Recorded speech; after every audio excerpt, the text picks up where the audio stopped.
Welcome, dear listener. Tonight's story is a gentle lantern to guide you toward rest. Find a quiet place, let your shoulders soften, and allow each word to settle like evening light upon still water. This is the Lantern Maker's Secret.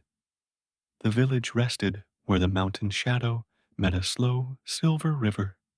In the last light of evening, roofs softened to silhouettes, smoke rose in pale ribbons, and crickets tuned their tiny instruments for the night. At the village edge, a small workshop glowed the mild, honeyed color of lamp oil. The door stood open, not as an invitation, but as a gentle fact, as if the night itself were welcome to warm its hands by the flame. Inside, shelves held glass domes and paper shades, folded like patient moons. Wicks were braided and tied in little loops. Bottles of fragrant oil stood in a neat row, each one labeled with careful script: cedar, jasmine, rice husk, mountain herb. Nothing clattered in this place. Even the tools seemed to breathe quietly. The lantern maker stood at a low bench, trimming a wick by the width of a breath. Their hair was gray, the way first frost is gray, soft and honest. Their face held the unhurried look of a person who had become good friends with time. Each motion was modest and exact. The cut, the twist, the touch that set the wick into its cradle of brass. A wanderer arrived at the door with dust on their sandals and a long shadow behind their steps. It had been a season of too many roads and too many questions. The wanderer did not ask for a bed or a meal. They only placed a coin on the bench and said, "I am looking for light." The lantern maker did not weigh the coin. They set it aside and nodded toward a stool. "Sit," they said, with a steady kindness. "Light is shy when pursued. It prefers to arrive as a guest." The wanderer sat. A small silence formed, smooth and round, like a pebble in the river's palm. In the stillness, the lantern maker lifted a clear glass dome and breathed a gentle mist across it. "This one is called Wakeful Sea," they said. "It does not blaze. It remembers." "Remembers what?" the wanderer asked. "The shape of things before we renamed them." The lantern maker lit the wick. A modest flame rose, trembling like a tiny animal. The room widened around it. The flame offered no arguments, no declarations. It only revealed what was there. "Stay until your feet remember how to stand," the lantern maker said. "There is a mat in the corner. There is tea in the kettle. If you wish to help, you may begin by cleaning the glass."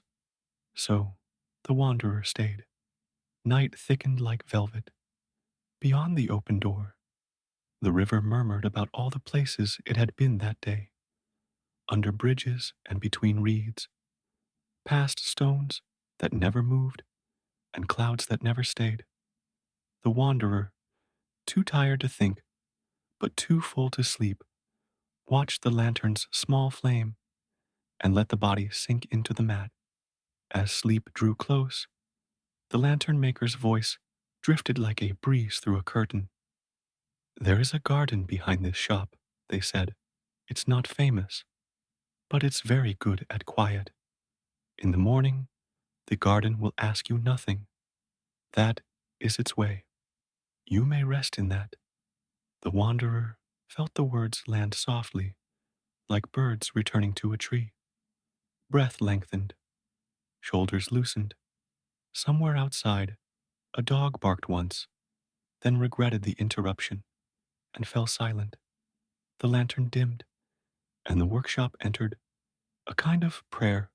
Morning arrived with the blue hush and the scent of wet earth.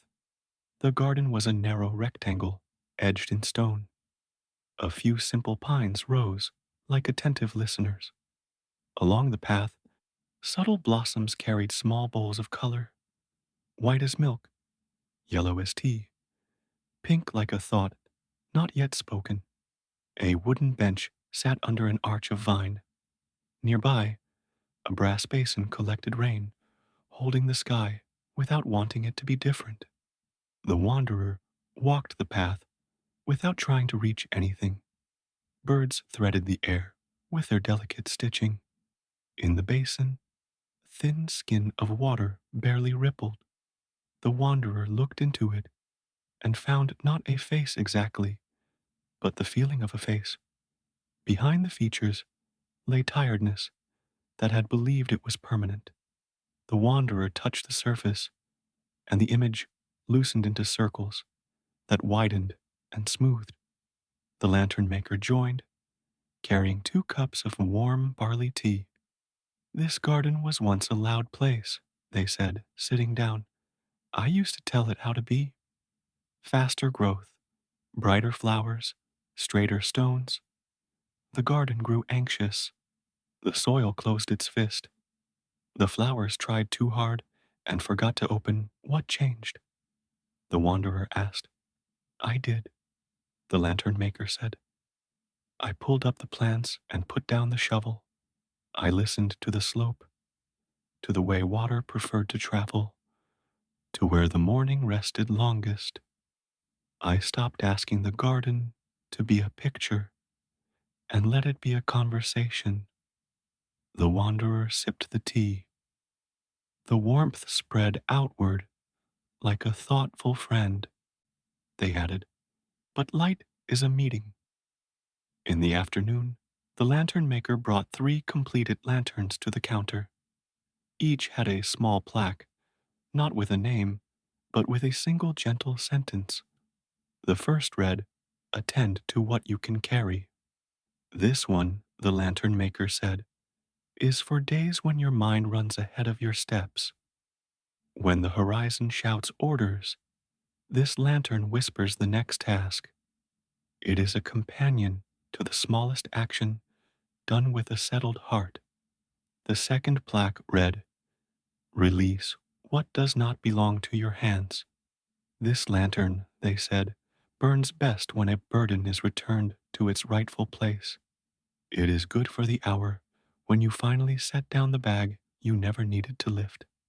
The third plaque read, Remember who you are when the world is quiet.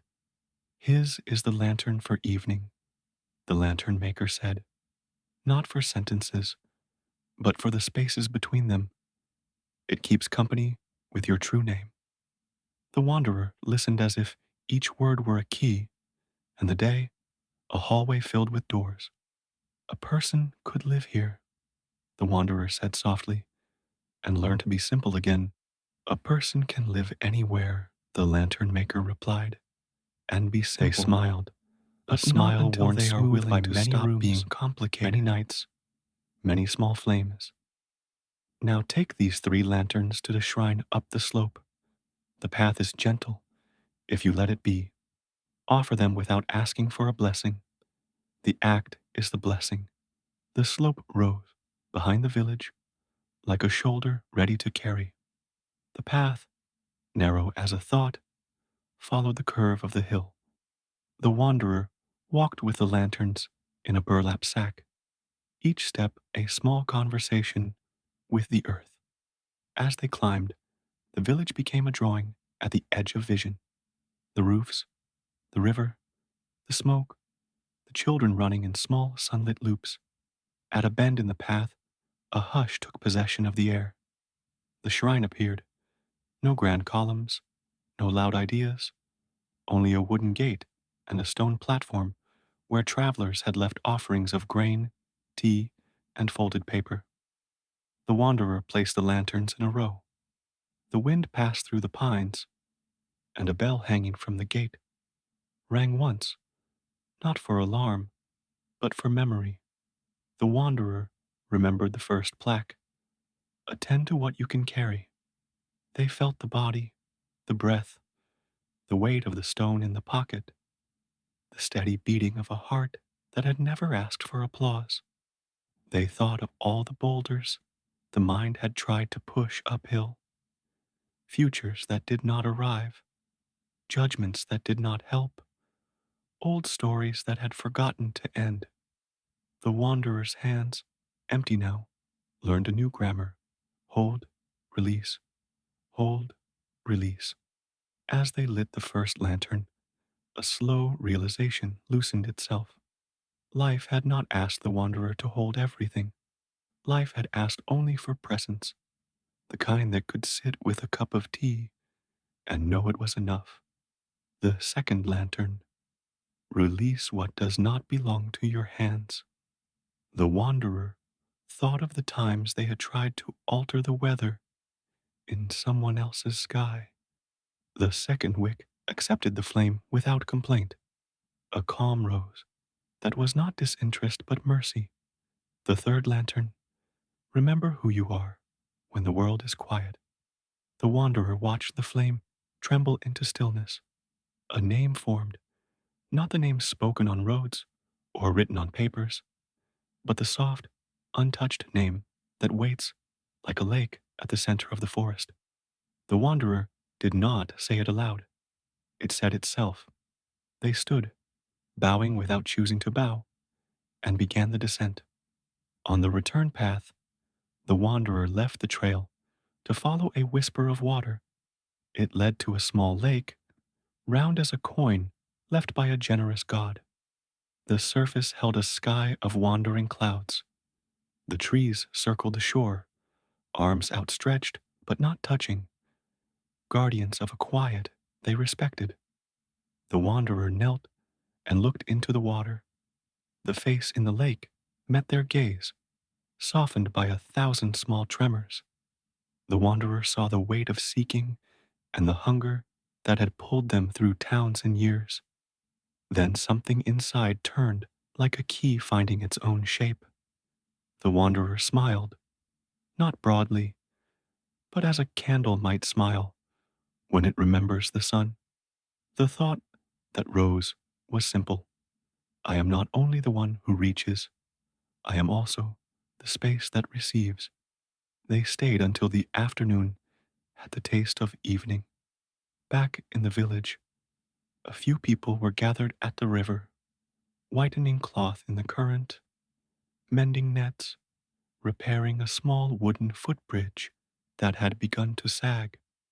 The lantern maker stood among them, sleeves rolled to the elbow, hands learning the weight of a plank. You came at the right hour, they said as the wanderer approached.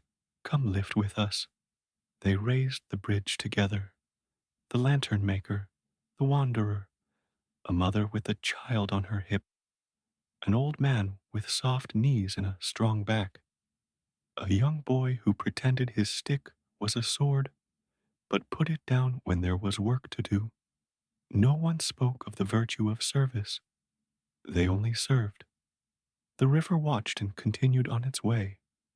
When the final plank was settled, the lantern maker rinsed their hands and flicked drops of water toward the sun. Light is not only a flame, they said, it is also a hand that steadies another hand. The wanderer felt a warmth that did not come from the sun alone. The body, tuned by effort, hummed with a quiet satisfaction.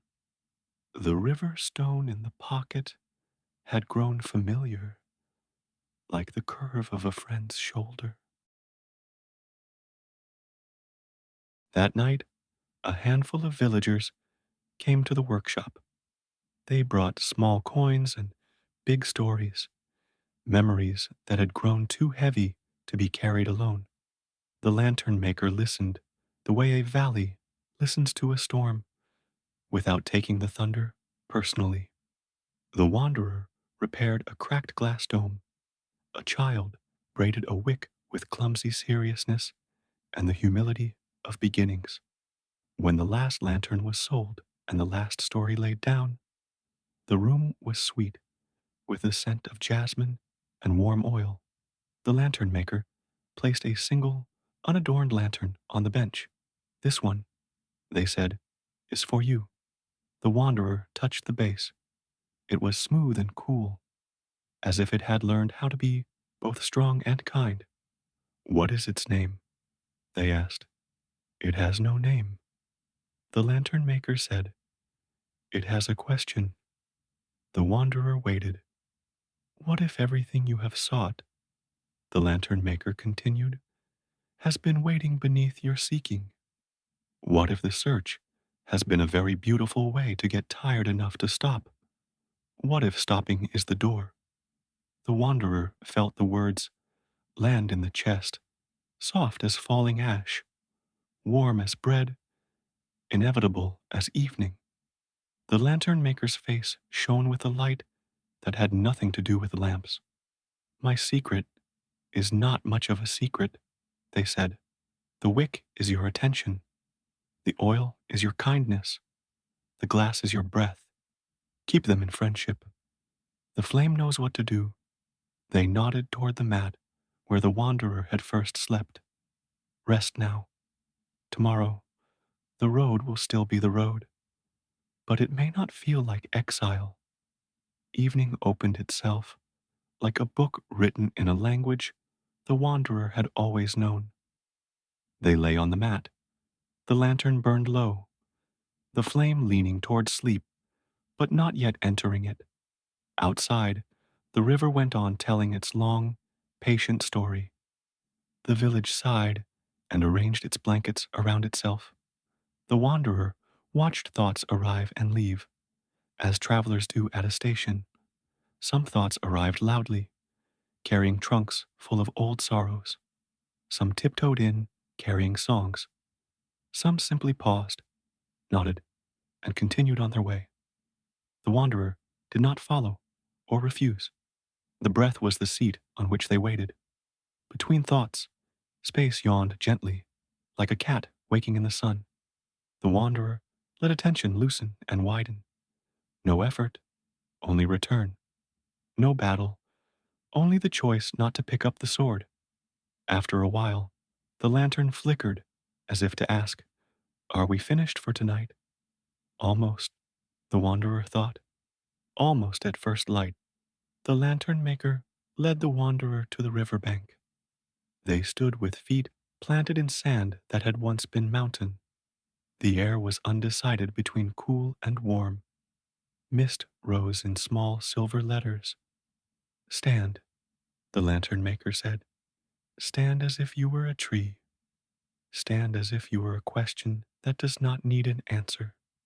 They showed the wanderer how to place the hands on the belly, how to let the jaw unclench and the tongue rest against the roof of the mouth, how to let the eyes soften until the world dissolved into kindness. Let your breath be a lantern, they said. Inhale through a doorway. Exhale into a room. There is nothing to achieve, only the practice of returning. They stood together, breathing in the company of water and wind. When thoughts came, they came. When they left, they left. The body learned the curve of gravity's embrace. The mind, which had been a horse on a hill, accepted the reins without resentment. The lantern maker dipped a cup into the river, lifted it to the wanderer. Drink, they said. Drink not to own the water, but to become transparent to it. The river entered, cold and clean. Something inside loosened further, a knot that had not known it was a knot. Now, the lantern maker said, smiling, you may carry the river without spilling it. Back at the workshop, the lantern maker placed a large glass bowl on the bench and filled it halfway with water. Watch, they said. They lit a small wick floating on a slice of cork and set it gently on the surface. The flame held steady, in love with the calmness of its small sea. Sometimes you will feel stormed, they said. The bowl will be shaken and the flame will stutter. Do not fight the water. Let it move. Your work is to keep the wick whole. They stirred the water with a bamboo stick. Waves nudged the cork and tilted the flame, but it did not die. The wanderer stayed for 7 days, not because 7 was special, but because those were the days it took for the feet to find their natural cadence again. Each day had the same simple scaffolding: a morning breath by the river, honest work in the shop, quiet meals, the garden's consent, a lantern lit at dusk, silence shared like bread. On the seventh evening, the lantern maker wrapped the nameless lantern in cloth and offered it to the wanderer. "There is nothing here you need to repay," they said. "Carry this until you do not need it. Then leave it somewhere that understands." The wanderer took the bundle. It was light in the hands and heavy with meaning. At the door, the lantern maker paused. "One more thing," they said. "If you find yourself chasing light again, turn around." Some guests arrived from behind. They laughed, and the laugh had the clear ring of a glass that has never been cracked. They raised a hand in blessing that did not pretend to be a blessing. The wanderer bowed without drama and stepped into the evening. The road back through the valley did not change, but the wanderer did. The trees, which had always been trees, felt like a choir practicing a hymn it had written with the wind. The stones in the road took on their right size. Not obstacles, not metaphors, only stones. The river mused beside the path, sometimes near, sometimes far, always faithful to its downward song. When a thought rose to tighten the chest, the wanderer placed a palm lightly over the heart and breathed into the center. "Attend to what you can carry." The hand loosened. The thought softened. The breath continued its ancient task. When a worry tried to pry open tomorrow, the wanderer touched the pocket where the stone rested. "Release what does not belong to your hands." A small, sweet relief ran through the shoulders, like rain down a clean window. When the world grew very quiet, the wanderer listened. "Remember who you are. When the world is quiet." The inner lake held the sky without needing it to be blue. At an inn, the wanderer slept early and slept deeply. The nameless lantern stood beside the bed, unlit. No light was needed. The night itself learned how to glow. Weeks later, the wanderer returned, not because the road had failed, but because gratitude is a circle. The village was in late summer. The river had widened with generous rains. The garden carried seed and promise. The workshop door was open, and the lantern maker was teaching a teenager how to trim a wick without scolding it. The wanderer placed the nameless lantern on the bench. "It's ready," they said. "For what?" the lantern maker asked. "Pretending not to know, to belong to the world." The wanderer said. They looked at one another as people do when a season ends, without leaving. No dramatic music played. No doves arrived. A single gnat wandered in the beam of light. The kettle made the small sound of water, preparing itself to become tea. "Tell me something from your road," the lantern maker said. The wanderer thought for a moment. "I found a river that forgot its source," they said, smiling. "It turned around and found itself." The lantern maker nodded, satisfied the way a teacher is satisfied when a student has learned to ask good questions. "Then our work is finished," they said. "Not finished," the wanderer replied gently. "Understood, understood." Then the lantern maker agreed. They poured tea. They sat. They let the steam rise and fade. In the street, a fruit cart rolled by, its wheels telling the same old story, made new by listening. Night returns every day, but it never repeats itself. The village received it, the way a hand receives another hand, not with impatience but with relief. The lantern maker lit wakeful sea. The flame recognized the room, and the room recognized the flame. The wanderer rested in the soft sound of breathing. and the simpler sound of not needing to speak. Let the shoulders ease. Let the jaw soften. Let the breath arrive the way daylight arrives at the edge of a window. Slowly, kindly, without effort. Imagine the river, not as a demand, but as a friend. It has traveled a long way to meet you here, at the banks of your own chest. Feel the bowl within you, the quiet ocean that welcomes every wave. Let the wick of your attention float. Let kindness be the oil that feeds it. Let your breath be the glass that protects the flame from wind. Now, the day can fold itself away. The tasks of the mind can stack themselves neatly and wait by the door. The body has nothing to prove. It only needs to be a body warm and worthy at home in the one place it can never leave. As you drift, remember, you do not have to catch the wave. Be shoreline. Shape it as it passes. In the morning, the curve of your life will invite you again. You can meet it with empty hands and a full heart. The lantern of your breath burns steadily. It does not argue with the dark. It does not fear the sea. It knows a secret, older than names. Light was never far. Close your eyes and return. Sleep comes like a gentle tide, and you are carried